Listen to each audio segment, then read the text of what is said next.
Salute to all the real ones out there. It's your boy Mike coming at you again with another video. Yo, y'all like the content I've been dropping and the direction that my channel was headed in? I need you to like, comment, subscribe, and share my videos with anybody else you think may benefit from them, alright? Now, today's topic is actually pretty dope because it's a request from somebody who's been following my channel and, you know, supporting me this whole way. So, shout out to you, you know who you are. Basically, this person said, hey, you have a lot of useful books that you've actually read. You should make a video talking about, you know, what they are and how they, let's say, helped you on your journey. So I was like, you know what, that's a really good one, because if y'all remember, I said this 1,000 times, I have a quota of 25 books a year. And honestly, this year I'm probably gonna have to up it up to like 30 to 35. Reason being is that I find reading to be very, very useful. You get so much game, and that's the reason why I have 15 books here, and I broke them down into different types of game. We got financial game, how you gonna come up with money. We got game about the world and how it's run, so that way you're always a step ahead. And then you have game about like self-improvement / actualization, which is really big for me. Now the thing is, if you're watching this video, you hear the sound of my voice, like for real, if you gain anything from this, do me a favor and just like and comment. You know what I mean? What's a book that you liked? What's a book that helped you out? And I say like, I know that's cliche as hell, but real talk, my channel is real small, and it's only gonna grow if people actually support it by liking, you know, commenting, and also sharing the videos. So I'm gonna say that throughout, but without further ado, let's get into it, okay? So this is in no particular order. I just got my books right here, and I want to show y'all the physical copy, you know what I mean, to let you know this ain't no cap. You know what I mean? I ain't capping on this channel. It's all about building champions. We all trying to level up. So let's get straight into it. So I think I'm gonna start off with books about like game regarding your self-improvement. Okay, so we're gonna start off with The Alchemist, all right, by Paulo Coelho. Now, I said that in a couple other videos talking about how like this is one of Will Smith's favorite books, all right? And the reason why I chose that book is because like it really helps you to internalize the fact that whatever you want to achieve in this world, it's gonna come with difficulties and struggles along the way. And I think those are nothing more than tests to see if you can keep your dream alive and still go for it. You know, we as humans we're really equipped with everything we need, and a lot of times we get deterred away from what we want by listening to the opinions of others or folding at the first sign of adversity. You know, the main character inside of The Alchemist had to go through so much, right? But at the end, he actually made it to his end goal. And that's like a key takeaway. All of us have things that we aspire to accomplish. Don't let anybody take you off your goal. Keep your dream alive, all right? Now, let me just go ahead and give you the next one.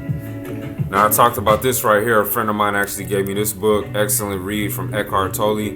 All right, that's the back of the book right there. So the reason why I like that one is because it really kind of makes you realize that it's like a follow-up from The Alchemist in a way. Everything that you actually want to see as a change in the world literally starts with you, okay?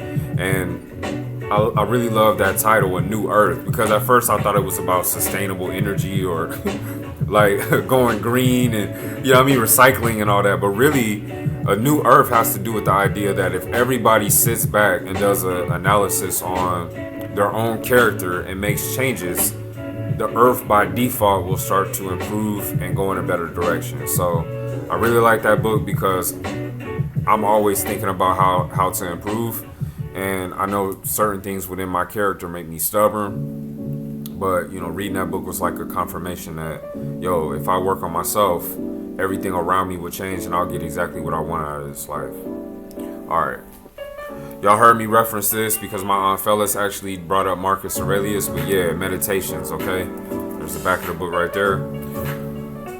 I thought that book was great because it's coming from Marcus Aurelius, and this is ancient Greece. Okay, so this is during the fall of the Roman Empire, but he embraced principles of Stoicism, which I've mentioned before.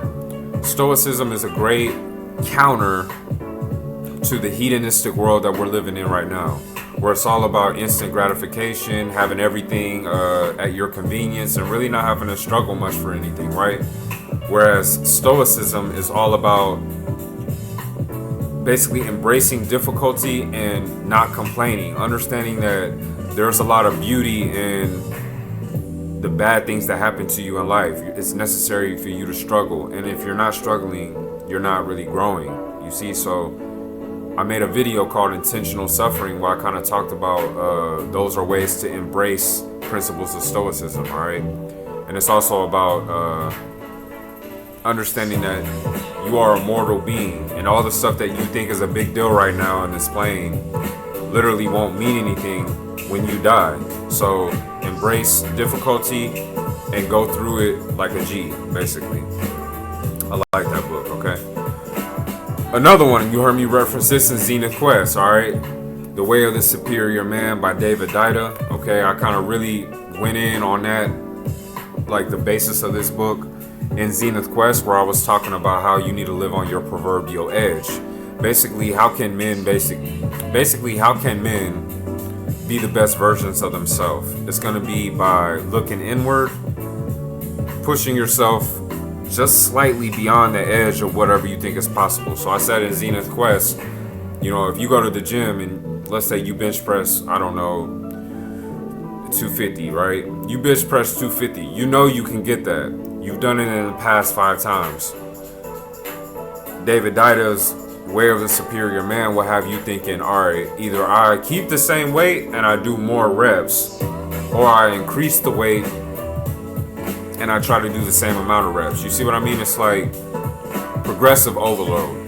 That's one of the key concepts of that book, and that's helped me because I'm always pushing myself further. Like, for example, today, I woke up, I felt the need to kind of get out. So I immediately changed, went outside, went to a cafe, sat my ass down and said, I'm not going to get up until I read 50 pages of another book that I'm reading right now, which is actually called, I'll show you that one real fast. This doesn't have to do with the video, it's like a bonus, but The World's Great Men of Color. You know what I mean? Black people, for the most part, our history is just totally robbed away from us. So you have to do reading on your own to really understand all the things that we contributed to civilization. So while I was at the cafe, I read that. And then, you know, I talked to my wife and I decided, you know what, I'm going to go for a walk. I went for like an hour-and-a-half walk, and I posted up somewhere and just literally was just chilling. There were a cat that came by and chilled with me. There was birds that were perched up, and I just got a minute to meditate. And honestly, like, that's the type of stuff that I love doing, man. Way of a Superior Man. Do what average people ain't doing, okay? Another one, Robert Greene, Mastery. Y'all saw me pull this book up. I had to tape it up because, you know what I mean, I was taking it to work when I was doing security. There go the back. You know what I mean? Robert Greene's book about mastery, it's all about how you gonna master yourself. You know what I mean? This is all about digging deep within yourself to try to become the best at whatever your craft that you chosen is, okay? Inside the book, he has countless examples of people who, like, he kind of tracked their journey on how they really got to the point where they became world renowned. And it's all the same thing, man. Putting 10,000 hours plus into whatever you want to do and focusing on just becoming the greatest that you can be, contributing more than is necessary. I even talked about that in one of my videos where I first started the job that I'm currently working, and I would stay longer than was necessary. I would do more than what was expected. And at the end, look at my reputation. Everybody knows me at the job, and my reputation has now had the effect of preceding me. People walk in automatically saying, hey, where's Stu? Where's Stu? And I'm like, I've never seen this person before. But obviously, word of mouth got around. Okay? So, that was, let's say, about self-improvement game. Now we're going to talk about investment game, all right, or financial. Yo, I can't say it enough, man. John C. Bogle, my guy, You know what I mean? He wrote this, the little book on common sense investing. Let's go to back. The reason why that book is so dope is because it really gave me a lot of game on index funds, okay? So John C. Bogle was the CEO and chairman of Vanguard, and he's the one who actually created the first index fund that was modeled after the S&P 500, if I'm not mistaken, back in like 1975. Now, he basically was thinking about how the little guy, i.e. most people who aren't rich and can put money away, or desiring to put money away, he basically talked about how most people are into single stocks, but that's very risky and volatile, and it's not giving you much market exposure.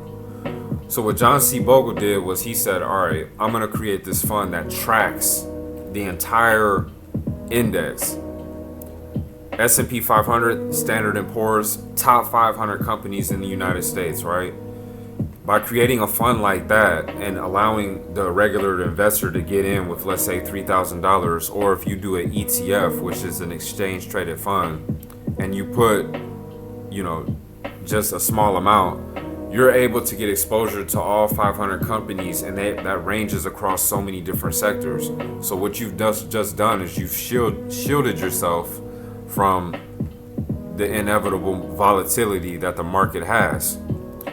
Long story short, he created a straightforward, simple, easy, and honestly safe way for the average investor to put money away and really see significant returns over time. Okay, so that book really sparked my mind. I was already kind of thinking about index funds from stuff that I heard, but when I read that book, it really solidified it, man. He gave a lot of key insights onto why that's like a very strategic thing to have inside of your portfolio. It should literally be like 90% of your portfolio should be index funds, because you're not losing any money. Okay, great read. Another one, Nomad Capitalist. All right, Nomad Capitalist, and that's by Andrew Henderson. Okay, he's actually from Ohio too, so I thought that was dope. I'm from Ohio too. But the reason why I like Nomad Capitalist is because he kind of opens your mind about parking your money in different places in order to basically get the best treatment from each country. So he's not one of these guys who's advocating for you to just put money offshore. He's advocating for you to see about maybe setting up your business and parking your investments in different countries, because the underlying theme of the book is go where you're treated best. A lot of us in America, we don't realize that America's not number one, man. It just simply isn't. Now, given, I have plans to actually move back, but I'm trying to take advantage of certain things, and I'm still internationally minded. Living in Germany for the last, let's say, better part of 10 years, that put me on game, because I'm like, all right, Germany has a lot of things that I actually like more than America. I'm going to go back to America, and I'm going to take advantage of the things that America has that Germany will never probably have. But that doesn't leave me limited to just either or. Shit, with a significant amount of money and with the way that this book opened my mind up, I'm willing to go to any country that honestly can offer me something better than the country that I'm currently in. And you can actually get dual, like, different citizenships based on like how much money you have or other certain conditions. So that was a great read to like make you a little bit more conscious of what other countries have to offer. The Intelligent Investor, all right, by Benjamin Graham. This was another book that kind of just, it's like a caveat off of the first one that I was talking about with common sense investing. Benjamin Graham basically proved that even Warren Buffett has some, I think he has a foreword in there. But Benjamin Graham was basically emphasizing how long-term strategies, buy and hold, is always going to have you in a better position than somebody who's out here like trading. Okay? He's basically confirming the best way for you to put your money into things that you know will grow over time and that will stick around for the long haul. And he's basically eliminating the flash that a lot of investors have when it comes down to, oh, this is the next thing, I'm about to dump my money in there because I'm gonna get rich overnight. He basically squashes all of that and gives you a level-headed, down-to-earth approach to how you can put your money away in investments, okay? Now, we're going to jump into Game About the World, okay? Dumbing Us Down, all right, by John Taylor Gatto. I'll go to back.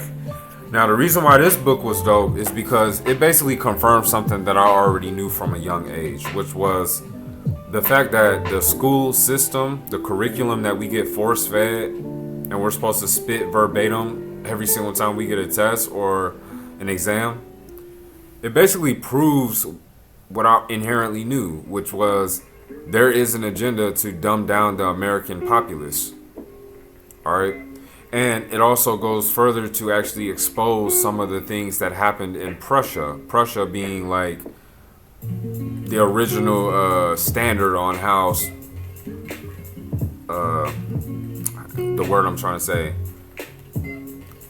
basically like how education is taught across the board.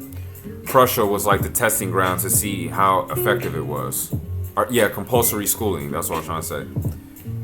That's where they took the template from, and then they started implementing it all around to basically indoctrinate young kids to basically supply the economy with competent workers, but not people who think critically or question the status quo.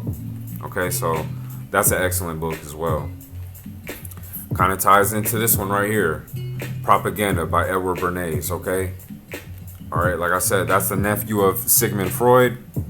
All right, Austrian born, very intelligent, and he's coined as the godfather of public relations. He studied how individuals think versus how they think when they're in a group. And he came up with strategies on how to manipulate and kind of create a manufactured consent. So the idea being is he knows techniques on how to make masses of people start to think a certain way, or how to get the public to go down with propaganda. You know, he's literally the main guy who implemented that back in the States, and he had wonderful success. Like if you think about the feminist movement, the first wave, it all started with like women smoking cigarettes, which was something that was socially shamed. All right, you were considered to be kind of like a antisocial person if you smoked back then. But what he did is wonderful concept. He incentivized celebrities and people who are prominent in Hollywood, women, to smoke and basically go against the grain and say that, you know, men shouldn't oppress us. We should smoke like real ladies smoke. And he made all these advertisements around that. And next thing you know, women started to smoke. So that was like the first ball that got the feminist movement rolling. Okay, Godfather of Public Relations breaks it down, bar none, the best book regarding propaganda, hence the title. You already know, classic 1984, George Orwell. All right, this is basically the utopia that you see the elites want to have for us. You see a lot of the things that he covered in 1984 happening right around us, all right? Basically what you have is you have a totalitarian government that is totally manipulating the population, and they have you literally controlled down to the T. Like you're being recorded everywhere you go. Basically, Big Brother is the name of the, let's say, entity that's above all humanity and watching us and making sure that we don't ever sow seeds of dissent. So I'm not going to go too much into it, but excellent read, especially if you want to understand like how the elites think and where we're headed. All right. Yup. You already know I had to throw that in there. The Communist Manifesto by Karl Marx and Peter Engels. Okay. Now, y'all already know about communism, but you got to understand Karl Marx was somebody who actually created a handbook for it. Okay, so I always felt compelled to read that book so that I would have a very good understanding of what is communism. Why is it a failing system? It sounds really good in theory, you know, giving everything to the government like means of production and making everybody across the board the same, so that you don't have like this rich and then you don't have this poor. But that's not a real effective way to run a society, because what you're doing is you're stifling innovation. And you also give all the power over to the government, who you already know, govern means to control. Mental, control minds. If you give the government all the means of production, what you have effectively done is you created a situation where the hyper rich, like the ultra elite, have unprecedented power. And we all know the term, power corrupts, but absolute power corrupts absolutely. It's been proven time and time again. But it's good to see like how he tried to word it and make it seem like it would be the best thing. Okay. And last but not least, another book, The ISIS Papers, all right, by Dr. Frances Cress Welsing. You know, rest in peace. I think she passed away a few years back. Excellent book, especially for black people, you know what I mean? Because then that way you'll start to understand the science behind racism and why it is a system that will never really be truly done away with, because it has to do with basically a certain group of people maintaining their dominance and also not becoming wiped out, you know what I mean? So it makes total sense if you think about human nature, that the first law of nature is self-preservation. So yeah, I'm not gonna go too much into it because I don't want YouTube to ban my fucking video, but I will say the ISIS Papers was a very enlightening read, you know what I mean? Especially from the standpoint of a young black male who grew up in America, and I always wondered, why is it so racist here? What is this all about? Yeah, she really like breaks it down in a way where you start to understand. You'll have a lot of aha moments, okay? Now, the last two books I'm gonna talk about actually have to do with, let's say, game in the context of, if you're a man, how you deal with women. Okay, so you already know I gotta bring this one up. Mode 1 by Alan Roger Curry. Okay, Mode 1. Now the reason why this book is very interesting is because it basically has to do with eliminating all the nonsense that a lot of guys try to implement whenever they deal with women. And this is something that I already did as a young guy. When you guys heard me say in my last video, I was never deceiving to chicks. Like, I was never trying to sell them a dream or acting like I wanted a relationship, but then I really didn't. I just want to, you know, have sex with them or this or that. Like, I was always very honest and upfront with women. And what I noticed was I always had better results than guys who will go around trying to deceive and manipulate and say this, but they really mean that. And, you know, get the chick to read between the lines, or they don't know how to just be direct. And that's what a lot of women actually, I would say they honestly, I'm not gonna say they're missing that, but I think that is what lowers their respect for men. Because, like, I don't want y'all to think women are dumb, okay? Y'all gotta understand, men are smart in a lot of different ways, but in other ways, women are smart, and that's where they've been given the advantage by nature. So, for example, their instincts tend to be a lot sharper than ours. So all you guys that be over here, for example, in a woman's friend zone, do you not think that she doesn't understand what you're trying to do? She sees your strategy from a fucking mile away. Mode 1 talks about how to get yourself out of the mode of, like, let's say, being a friend, trying to, you know, sneak your way into a relationship or sneak your way into a woman's pants, and just be honestly direct with what you want and what you're trying to get from the woman. So then that way, time is eliminated and both sides win. It's a win-win. You get at a girl, you tell her, hey, directly, hey, you know, I would like to this, that, and the third with you. What's gonna happen? Either she's gonna say directly no, and then, you know, basically stiff arm you, which no problem. You said what it was. She told you no. Now you can both move on. But at least you were honest and she knew right away. Or you tell the woman what you want, she actually agrees, she likes it, and then she might even be turned on by the fact that you were direct. You see, so it's just a great book for you to get that simp mentality out of your mind, which is reigning supreme these days, right? And without further ado, man, The Rational Male by Rollo Tomasi, okay? This is mandatory reading for all men, bro.